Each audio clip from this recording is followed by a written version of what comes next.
this is what is necessary.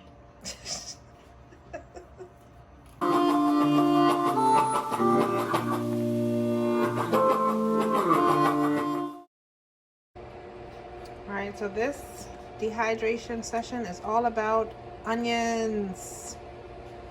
And full disclaimer, my onions this year, we planted sweet Georgia onions and they were a fail. So I just bought some onions. And there's no shame in that. It's okay.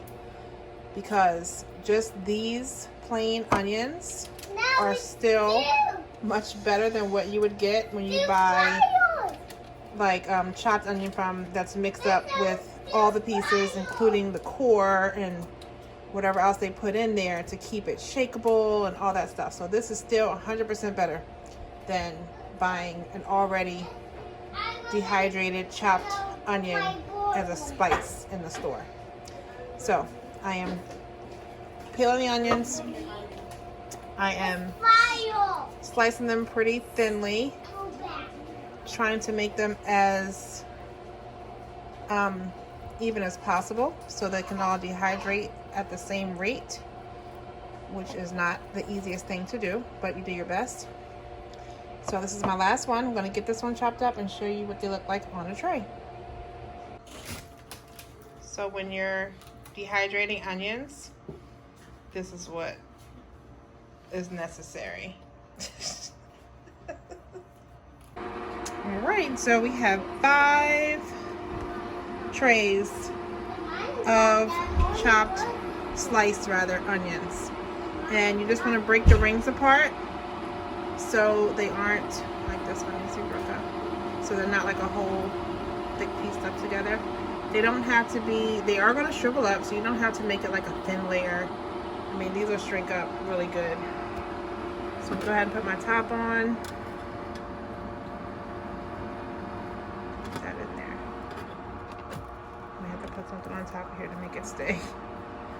That top row is a little bit, what's it called?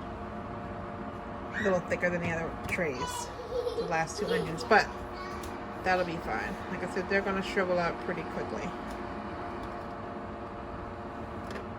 So there you have it. And I'm putting this on 105 for now for about 6 hours. We'll see where they are, and I will give an update as we go forward. So I'll check on it in 6 hours and let you know what it looks like. So when you're dehydrating onions, this is what is necessary. All right, guys, so I take that back. This has been 12, maybe 14 hours of this being on. I did it at 105, but then I turned it up to 110, I'm sorry. So this is how far, as you can see, it did shrink down a lot. So this is what they look like. They're not done yet. Some of the really thin pieces might be almost done, but it's got a ways to go.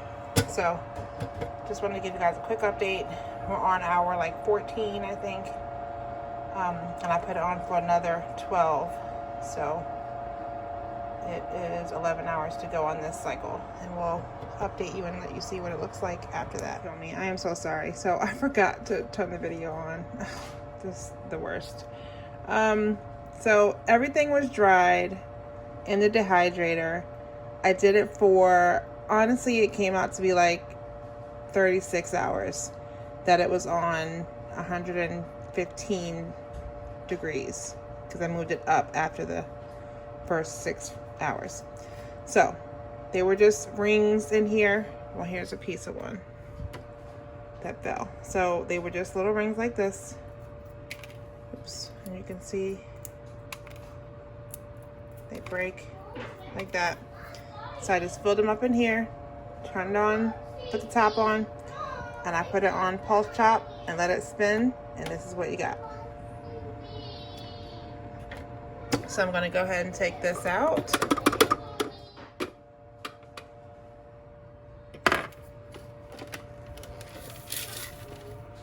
There we go.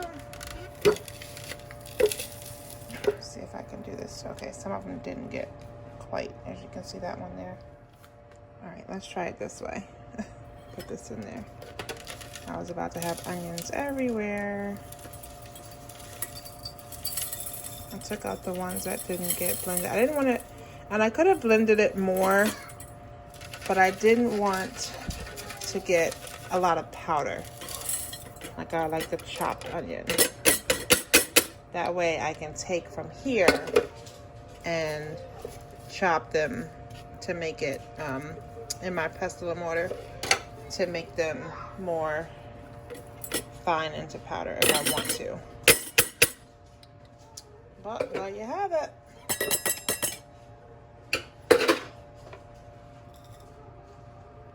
Dried chopped onions. Perfect.